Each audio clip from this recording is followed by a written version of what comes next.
ஒரு அண்மை செய்தி, பிக் பிரேக்கிங் நியூஸ். ஈரோடு கிழக்கு இடைத்தேர்தலிலே ஒரு ஒப்பீனியன் போல் நடத்தப்பட்டிருக்கிறது.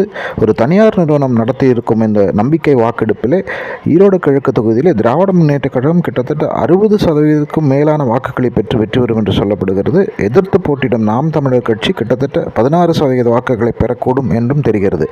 ஆனால் முக்கியமாக இந்த ஒப்பீனியன் போலிலே ஒரு சுவாரஸ்யமான தகவல் வெளிவந்திருக்கிறது. அதாவது விஜய் உடைய தமிழக வெற்றி கட்சி கிட்டத்தட்ட 22% வாக்குகளை பெறக்கூடும் ஒருவேளை போட்டியிட்டு இருந்தால் என்றும், அண்ணா திராவிட முன்னேற்ற கழகத்துடைய வாக்குகள் வெறும் 16% வீழ்ந்துவிடும் என்றும் தெரிகிறது.